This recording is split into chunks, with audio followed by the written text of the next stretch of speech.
on WBNE. Howdy, yokes, and welcome back to Bacon and Eggs. I'm Tyler Carlin. And I'm Ethan Edgehill. And today's Monday. And this is Bacon and Eggs. So train the raiders to raid. And threaten the mayor. Because today we're bringing you The Book of Boba Fett. Episode 2 of The Book of Boba Fett. What is this energy you're bringing here? On January 5th, 2022. It's called The Tribes of Tatooine. It is directed by Steph like Curry, green like the color, Steph Green, and currently has 100% on Rotten Tomatoes. I don't know. I just thought maybe it's kind of an intense show. But it's also a little lighter. So I thought maybe I'd do like a. Yeah, but you just said it like a robot that hates my guts. It got a 100% on Rotten Tomatoes. That's a critic score. We don't do audience scores for this stuff because you know why? Audiences listen.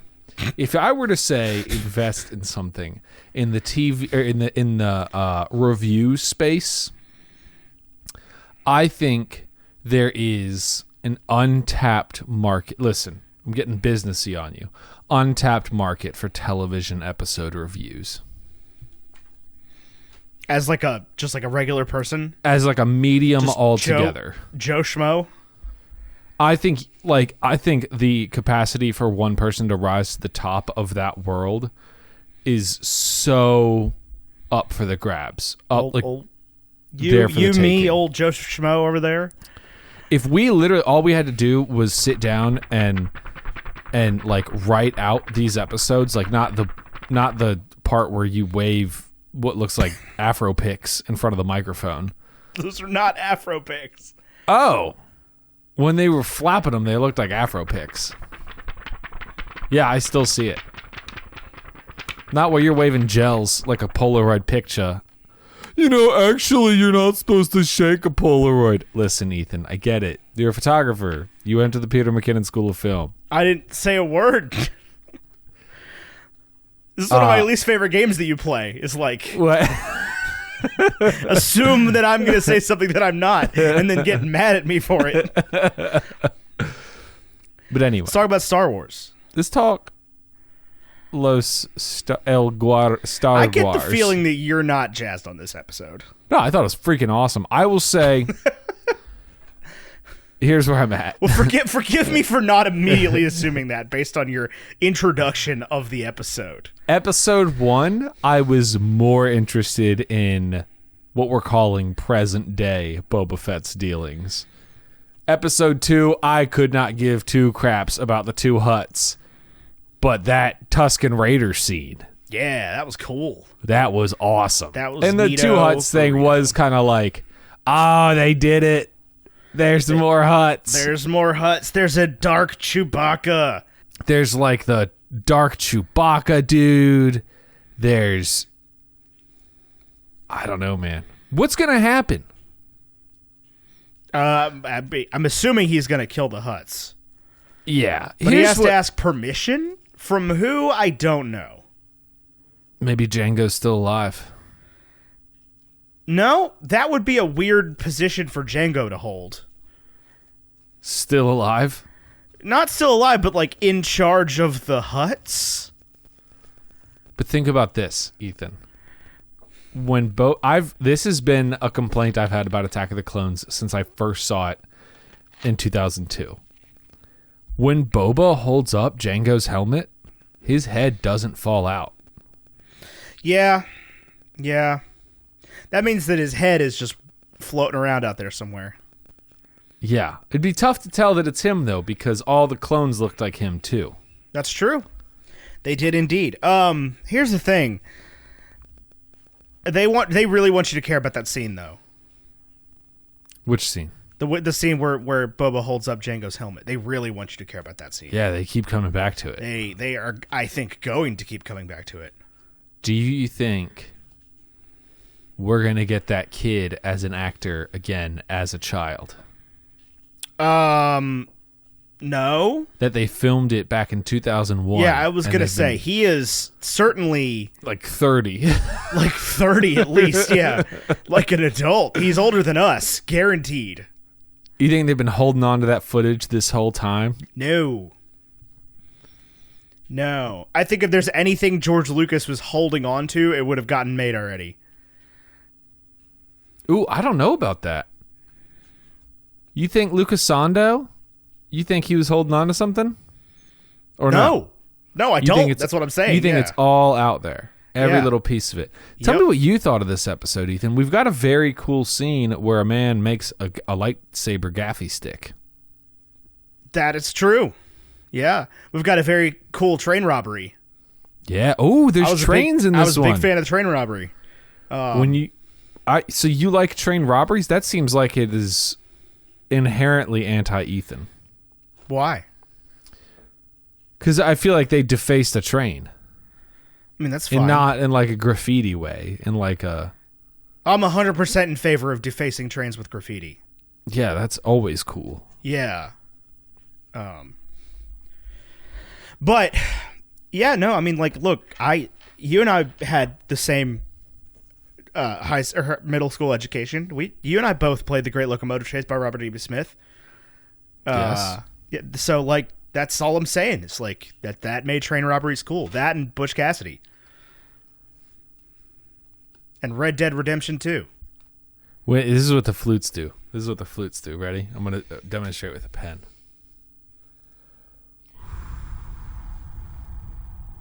And it goes like... Yeah. You think I can do the lip? Do do do do do. Do do do do do do. Is that one? No, that's Vesuvius. Oh, is it? I believe so. That's Blue Rondo a la Turk. No. Yeah, Blue Rondo a la Turk. Yeah. Yeah. That's one, man, that when it shows up in media, I'm always like, Blue Rondo a la Turk. Nailed it. Right there. Nailed it. 5/8. We're listening to 5/8 right now, guys. Isn't that crazy? What I hate is Take 5 by Dave Brubeck is not in 5 TikTok. It literally doesn't matter. Take 5 means take a 5-minute break. Yeah. We take 5 on this show all the time. Hey, take 5. I'm going to go pee. Yeah. And then Take 5 by the Dave Brubeck band. Quartet, sure. By the Take 5 by the Ben Folds 5 plays. Do you ever think about Dave Brubeck? Constantly. The girl from Ipanema? Every time I'm in an elevator. Mostly because of the Adventure Zone, though. You know, we used to play that on this show when there was hey, Take 5, I gotta go pee. Yeah. Then I just stopped doing that. Yeah. Anyway, Star Wars. I liked this episode a lot. I don't think I liked it as much as the first one. And I still don't think I like it as much as The Mandalorian. It keeps but I do enjoy it. Yeah. But I like it. It is not filling the same void in my life as Hawkeye did, if that makes sense. That's like an I think that interesting Hawkeye comparison. is doing a low stakes show, a low stakes fandom show better than this is. I think that's because Jabba to me seems like a pretty big villain. Yeah, he was a big deal in the whole thing. Like, he shows up in the Phantom Menace, and then he, like, has Solo in Carbonite, and we have to, like, bargain with the droids. And so, like, I guess Kingpin is also a pretty big villain, but in the grand scheme, like, Kingpin's the villain of, like, all of Daredevil's show, right? Yeah. But in the grand scheme of, like, the MCU, what's going on in Hell's Kitchen has always been a pretty small plot. Right. You know? But also in the grand scheme of... And listen, if somebody told me that Tatooine was called Hell's Kitchen, I would be like, yeah, that actually makes sense.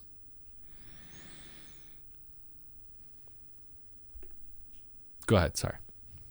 No, just thinking about New York and how New York is a better character than Tatooine.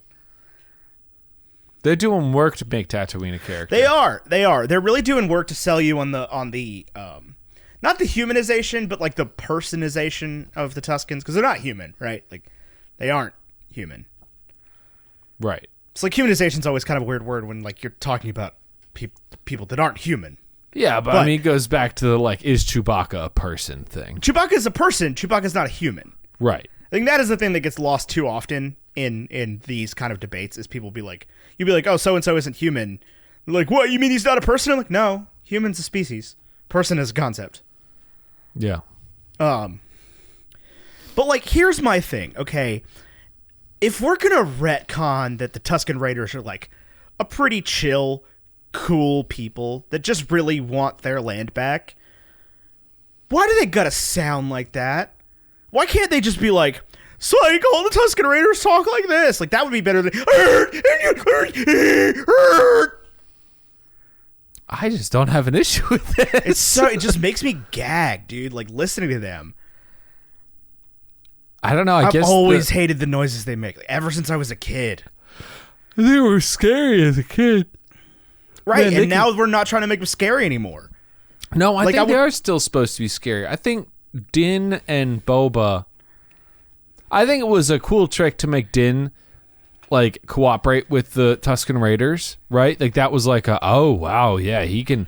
They're bounty hunters, but what really makes them such good bounty hunters is that they, like, you know, they get in there and they kind of make connections. Yeah. But you think it's that they're these badass killers. But now they're doing the exact same trick with Boba, and it's like, we already did this with the Tusken Raiders. Yeah, but, like, what were they going to do? Invent a new native species of Tatooine? Set it somewhere else? Boba Fett tames the Porgs. Porgs are pretty tame. There was a species on that planet other than the Porgs. That would be a much more interesting... Not more interesting. That would be a much...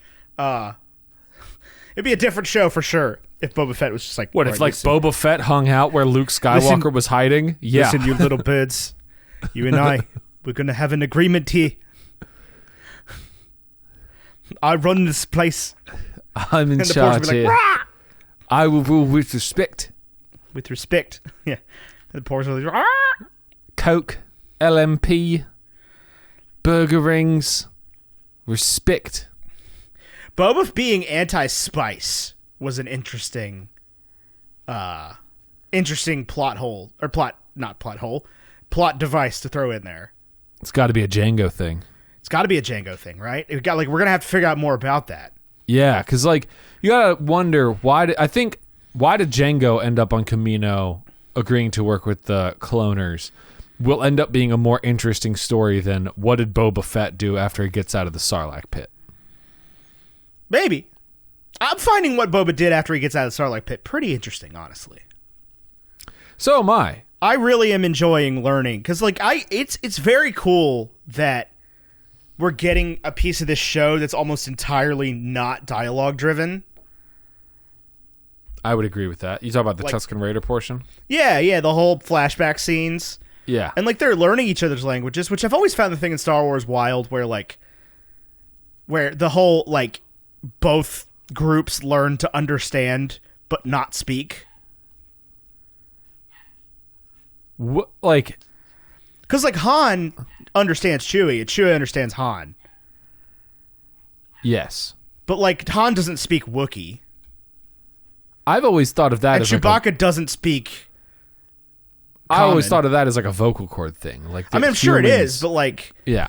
it is always wild to me that, like, even when...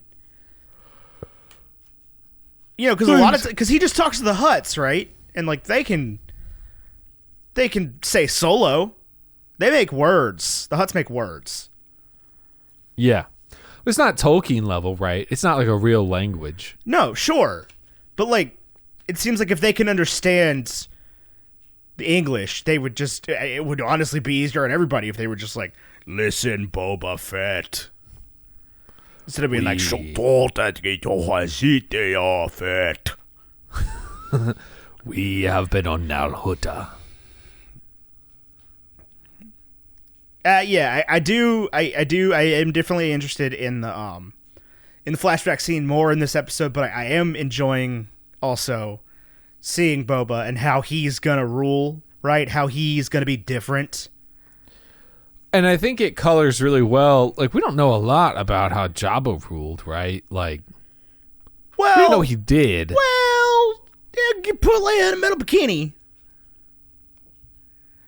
And that wasn't the first woman he did that with. No, but that's a pretty decent indication, right? But this is the first time we've seen like the politics of the underground. You know what I Sure. mean? Yeah. And I think that's interesting, and how that's gonna play out as it goes on. Like, we'll get an idea of what it was really like when Jabba was in charge, and what it was like when Anakin was a slave, and how big of a deal it was that like Anakin's mom was bought out of slavery and married to Owen Lars. Like, I don't know. I'm curious to see how it all shakes out. Uncle Owen. What about that one? I love Star Wars, man. Those movies, I don't know if you've seen them, man. They are freaking... What movies? Star Wars? There's movies? Yeah. Oh, man. 11 of them bad boys. Oh. Wait, what? 11? Oh, yeah. Right. Forgot about the stories. The stories, yeah. Which I am okay if they just like don't make more of those. Not that I didn't like Solo and Rogue One, but just like I'm much preferring the streaming series format. I don't know. They've both grown on me. I still need to rewatch Solo, but the very concept of Solo, I think for me, like when I first came out of the theater, I was like, yep, I'm going to be somebody who liked this, and other people will not have liked this. And then I kind of let it wane a little bit, but now I still haven't rewatched it. Now I'm coming back up. You know what I'm saying? Yeah, I am still terrified to rewatch it. Right? Right. Like, What if it so sucks many so people bad? didn't like it? I haven't seen Rise of Skywalker either. I watched at least part of it, and I remember enjoying it.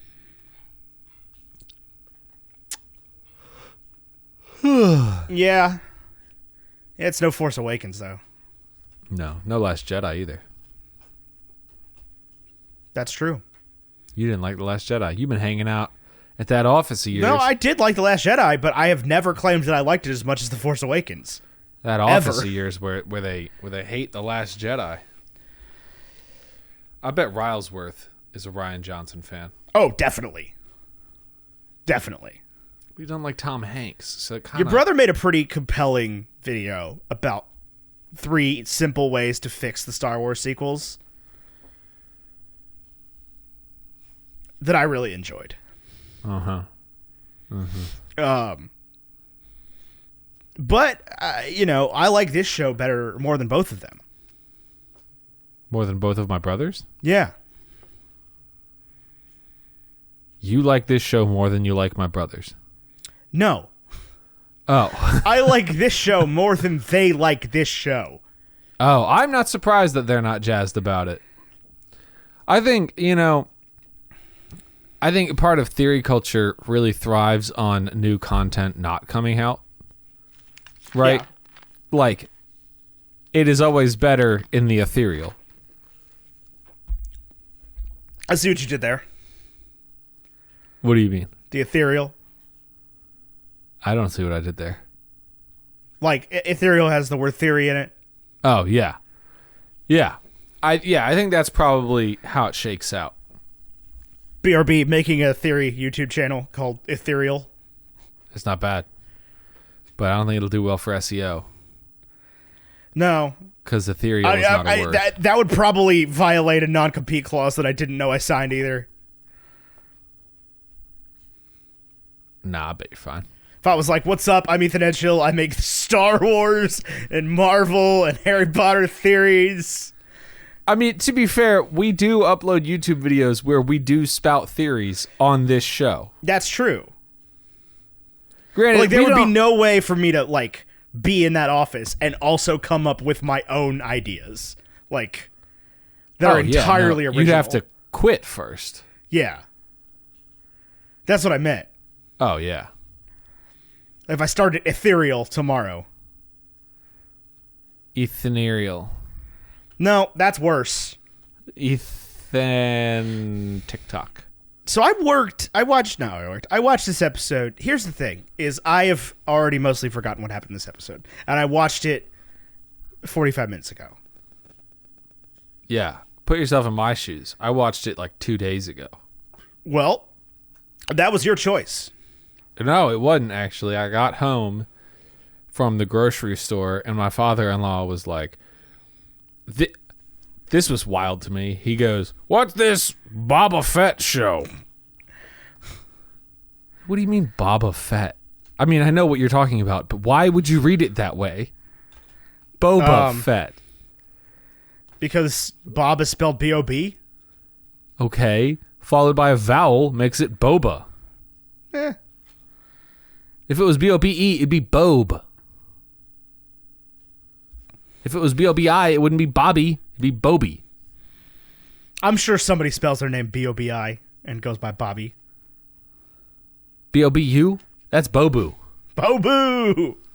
Which, honestly, I'm surprised there hasn't been a Bobu introduced in this show just yet. Boo-boo foot! Boo-boo food.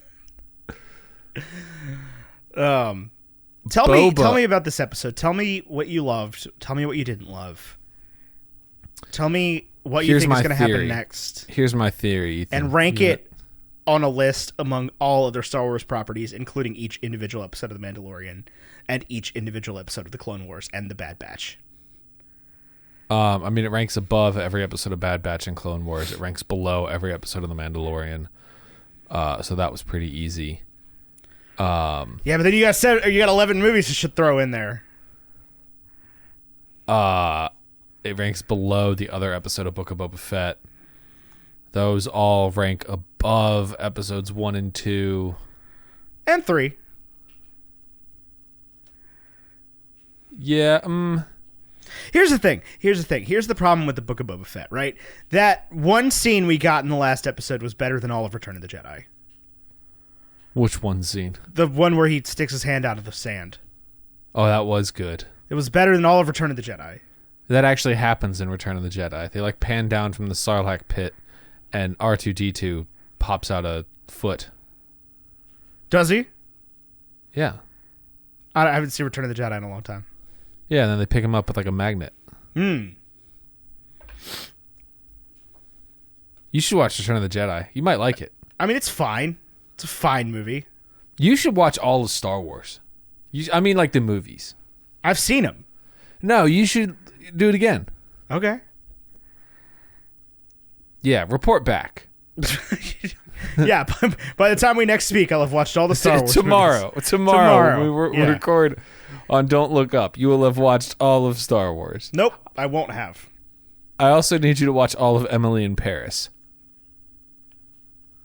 Got it. Yeah. Can do. At least season 1. Anyway, tell me what you loved about this episode. Tell me what you didn't love. I did love the train thing. What I loved more than anything is the humanization of the personization of the Tuskens. The training them, the caring for them. Tamara Morrison, again, is not a great actor, but is doing, I think, is really showing how good he could be. Yeah, absolutely. In this show. Absolutely.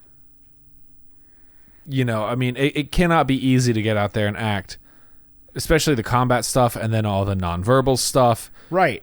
It's got to be hard to direct. In this character that, right, you've played this dude as a voice, but, now you gotta, be this dude. No, so I got that wrong. He wasn't the voice for the Clone Wars. He wasn't? No. So he hasn't played this character since, obviously he was in Mandalorian. So he was Jango. Prior to that. Yeah. And then he was Jango, yeah. Huh, I didn't know that. I didn't know that either. I said it in an episode and somebody made a YouTube comment that... I think a lot of people think that.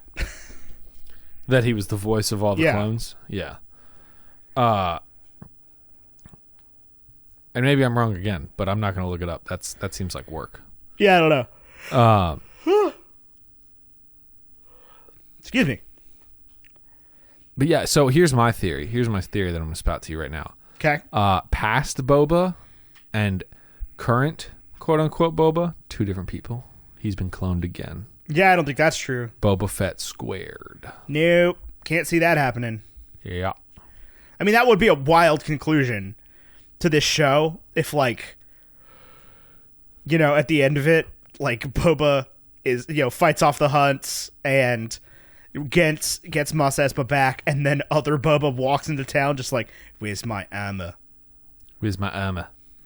Where's the marshal? That would be a wild conclusion to this show.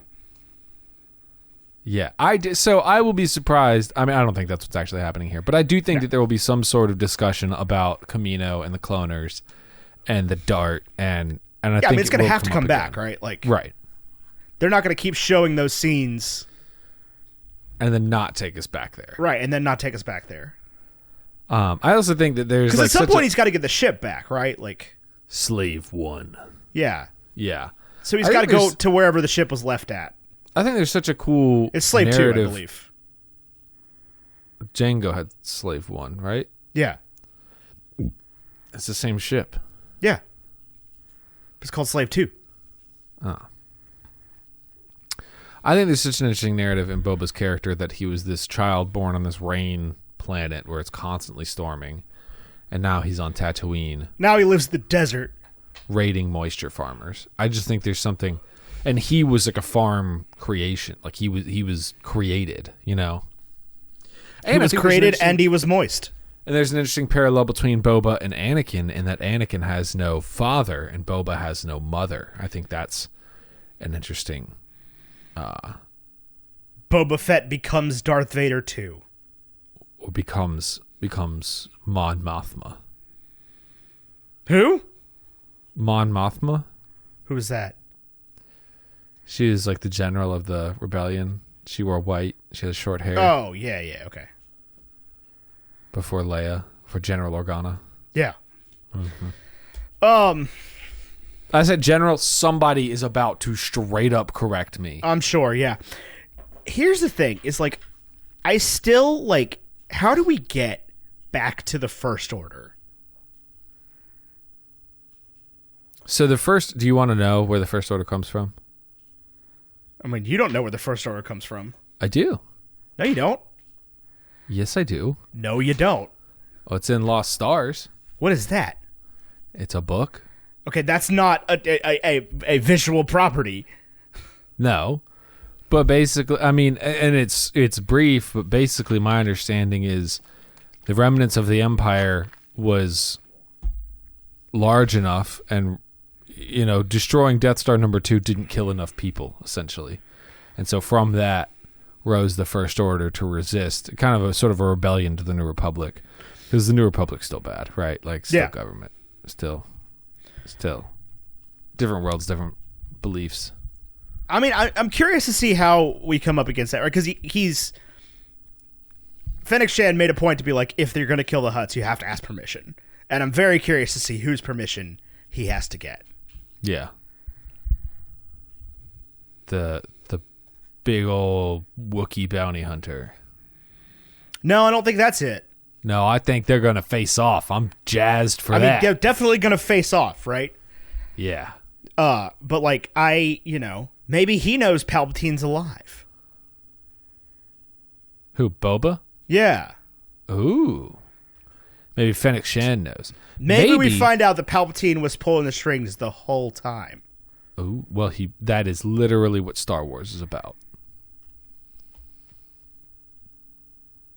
Maybe we're about to find out how he was pulling the strings the whole time. That's what I was trying to say. Like, we're about to see some of the strings be pulled. So, like, Darth Vader was Palpatine's right-hand man, right? And then Boba, I would be curious to know how involved Boba Fett was. Because he shows up in some pretty big scenes, right? Valuable like enough to be murdered. Well, I mean, he's knocked off of a speeder into a Sarlacc pit. I don't know if he's Is that how it murdered. happened? Yeah, so... I thought he was thrown in. No, so, like, Han gets hold of, like, an antenna, and I think Lando or Chewie is like, Boba Fett. And then Han goes, Boba Fett, where? And then he turns around and hits him, and then he falls into a Sarlacc pit. Nice. Okay, Yeah. Good job, Han. And Han is blind at the time. He says, it's hilarious. You should go watch Return of the Jedi. it's hilarious the way Harrison Ford, who like was told what Boba Fett was that day, right? Like, right. It's the first time ever saying these words. Yeah. He just keeps saying Kind of like Boba how Fett. Billy D. Williams calls him Han. Yeah, right. Like they didn't. Not a lot of continuity going. Not a lot of communication to your actors here. Right. They didn't even explain that in Solo, if I recall correctly. They don't have a moment where Han shows up and he's like, "Hi, my name's Han," and Bill and Donald Glover be like, "What, you mean like Han? Yeah, you mean Han, right? You're talking about Han Solo. Han Solo. Check out my hand of cards. Check out my hand. What if Harrison Ford shows up? I think it's unlikely. Yeah, but what if he does? I mean, Harrison Ford, because we're talking about the Spice Mines of Kessel, right? Yeah. So who knows about the Kessel Run better than Harrison Ford? Well, better than Han Solo. Yeah, I mean, there's literally a Han Solo actor who knows the Kessel Run better than Harrison Ford. I mean, that's true, but he did it on screen. He did it on screen for sure. But he is not old enough. No. Although that didn't stop them from putting Luke in The Mandalorian. Spoilers for Mando's season 2 finale. Yeah, that's true. I'll tell you one thing that does make me sad. If Harrison Ford's in the show, he's a money guy. He'd do it. If they called Harrison Ford and were like, "Hey, you want to do this show? You want to be Han Solo again?" And he would be like, "Who's Han Solo?" And they're like, "We'll give you $50 million." And he's like, "Yeah, what do I say?" I think they'd be much more likely to de-age Harrison Ford than they would be to age up Alden Ehrenreich. Alden Ehrenreich, that's his name. Although, who knows? I would love to get Alden Ehrenreich back in Star Wars. Me too. I thought he was a great Han Solo. I know I'm in the minority there, but I think you got to do at least 2 movies for it to count, except for all of the Rogue One cast. Yeah, well, they're all dead. Right. They'd have to be like Rogue Zero. Here's what the Rogue One's people were doing. I meing, they're doing a Cassian Andor show. More Jyn Erso content. Yeah. Well, Jyn Erso's dead as hell. I know, she got blowed up by the Death Star. Yeah, but they are doing a Cassian Andor show. Yeah, I'm jazzed about that. More K2SO, give it to me, baby. Yeah, it's gonna be sick, probably. That's the one I think I have the Ahsoka show is the one I have the least confidence in, but that's the other one I have the least confidence in. Ahsoka show has such high expectations. There's no way. Yeah. Yeah, and everybody's gonna be real annoying about it. You know, the thing is, Rosario Dawson, some people don't like her. What was the lady's name that played Cara Dune? Gianna something. Gina Carano. Gina Carano. God, doesn't it suck that she's a bad person? Yeah. God, that was such a cool character. And they were just like, yeah, Gina Carano's not in The Mandalorian anymore. We're not addressing it. She's just out of the show now. She's out of the show, but Rosario Dawson in. I think the Rosario Dawson, I mean, obviously side with the victim always. I just still didn't find Ahsoka Tano that compelling, even in that episode.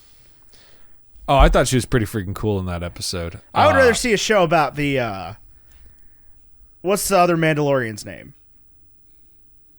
Boba Fett. No. Bo-Katan. Bo-Katan. I'd much rather see a Bo-Katan show if we're going to pull Dave Filoni characters full-time into the thing.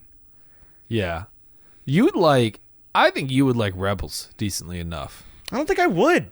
I really hate the animation style with every fiber of my being. What's an animation style you like, Ethan? Lots of them. Pixar. Yeah, I like that Pixar stuff too. That's good. Good. Recent Disney's been pretty good. The animation style is, I wish Star Wars wouldn't have done that. I wish they would have picked literally anything else. Yeah, I mean, you take a big swing and sometimes you big miss. And for me, that was a big miss. What about like Resistance? Have you seen any of the stuff from that show? Now, that is like a proper children's show, but I thought the animation style was very cool. Is it not exactly the same as Clone Wars? No, it's completely different. No, I haven't. Let me just pull up some stills. I like Golden Age Nickelodeon pretty well. This image isn't going to do it justice, but it gives you kind of an idea. Although I don't know if I can share it in Zoom. So we'll find out. I'm just going to Google. I've never watched this show. Full disclosure. Because from what I hear, it's like Blue's Clues, right? Where This looks like this is like WB show. It's like the Jackie Chan show. Kinda, yeah. No, thank you. I'd rather have Clone Wars. Really? Yeah. This falls under that 2 anime but not anime. Like, either be Dragon Ball Z and admit it, or don't. Well, this has got a little bit more 3D texturing than Dragon Ball Z does. Yeah, that's what I'm saying. It's anime but not anime. Did you watch Visions? Did you like any of those? Like, what is Visions? The Star Wars anime show? I don't watch any non-live action Star Wars content. I've never watched any non-live action Star Wars content except the Clone Wars movie. That was so bad. It was so bad. Come on, Snips. Oh, my God. Or like Barf the Hut. Yeah, no. So I've not interfaced with any of that. I didn't watch What If either. Oh yeah, Resistance looks like What If.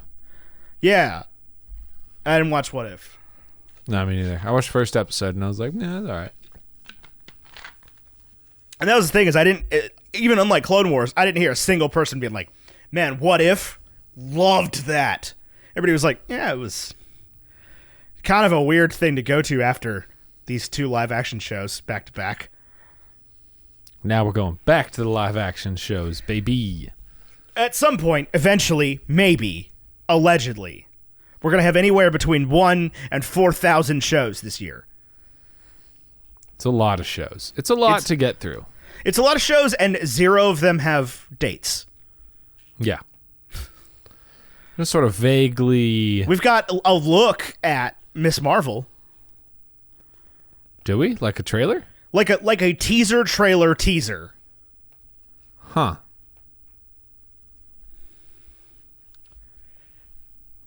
You should read those comics. Those are good. Let me tell you what I don't have the time for. Comic books. Like 6 issues? Yeah, you do. You got it. I simply do not. Do you have an iPad? There are so many things I would rather spend my time doing. See, this is why I had this conversation with you earlier. I said, if you and me got a weekend, just the boys. I would rather spend that time playing video games than reading Miss Marvel comic books. I think we would end up doing something ambitious, though. That's the problem. We wouldn't read Miss Marvel or play video games. Yeah, but I'm not talking about a boys' weekend together. I'm talking about if you give me 3 unadulterated hours, I'm gonna play a video game or listen to a book or, I don't know, play with my dog or work on some music or do something. Yeah, something like read the first 6 issues of Miss Marvel.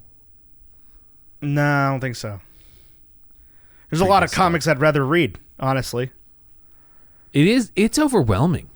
I get an email pretty regularly from Comixology, which is like a Netflix for comics. They've got some Marvel stuff, some DC stuff. I don't ever open the app. I really don't know what they have. But I'm on their mailing list, and it's daunting, dude. Every week there's a lot of new stuff. Yeah. Yeah. What am I supposed to do with this? It's like trying to read the newspaper. Yeah. But the newspaper, at least, if you miss a day, you're good, right? The news is back the next day. If you miss a day, honestly, it's self-care. You know what?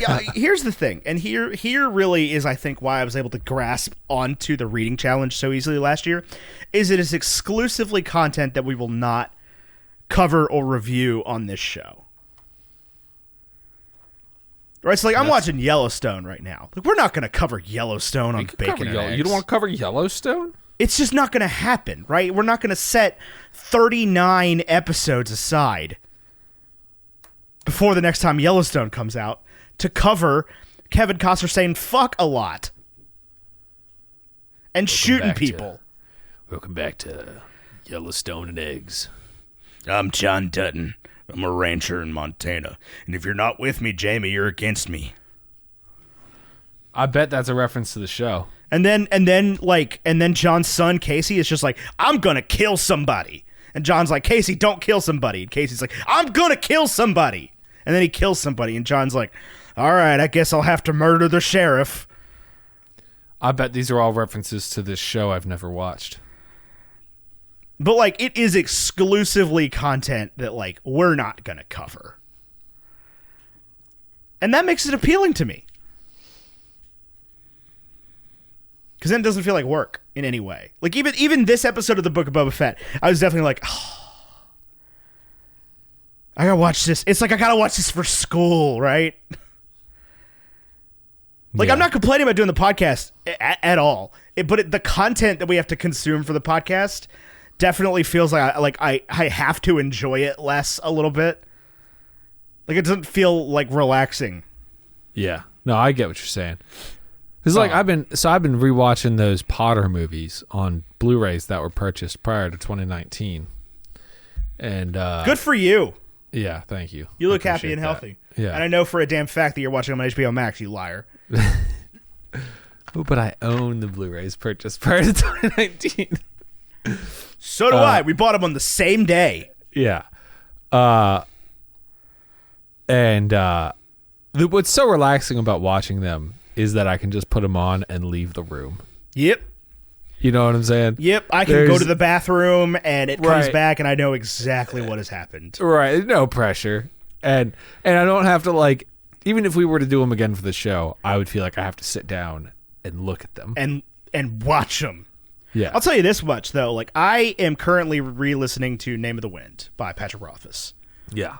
And I've got about 4 hours left in it. And I already really want to read it again. Are you going to right after? No, and there's a sequel. Yeah, I mean, you're I'm John Dutton. gonna read them all in a row. All two of them? Yeah, I'm going to read two all of two of them in a row. Yeah, I bet if I started right now, I would finish right around when The Doors of Stone or whatever comes out. There should be an announcement soon. Patrick Rothfuss has made an announcement that he's going to make an announcement. Look at him go! Look at him go. Little rock star. No, I think the next time I read them, though, I'm going to, like, read them on paper Uh-huh. and start, like, circling stuff, taking notes. Yeah. What if Pat's just not that good of an author and the third one comes out and it's like, I had nothing, guys. That's why it took so long. No, because, like, here's the thing, the difference between, like, because I would say these people are honestly similar when it comes to their foreshadowing capabilities. Like, the author that wrote Harry Potter is pretty good at foreshadowing and stuff. And right when it comes around to book 6 and you know about the Vanishing Cabinet and you go back and listen to book 2 and the Vanishing Cabinet gets broken, you're like, you sly devil. Mm-hmm. But then, you know, you finish the end of Name of the Wind and you go back and listen to it a second time and you're like, this stuff was so obvious. What else are you hiding from me? Yeah. I don't know. I still never read the second one. That's a big old book. Although I've read longer books, so like I don't know what I'm so afraid of. I think it's because I don't know what you're afraid of either. I don't remember anything from the first one. We discussed this last week, so maybe I need to revisit that bad boy. I mean, I wouldn't just pick up The Wise Man's Fear After a cold. year off. Yeah, after a year off from The Name of the Wind. Yeah. Maybe I'll reread that. It's on my list. I'm working my way through the Way of Kings right now. That's a 45-hour audiobook.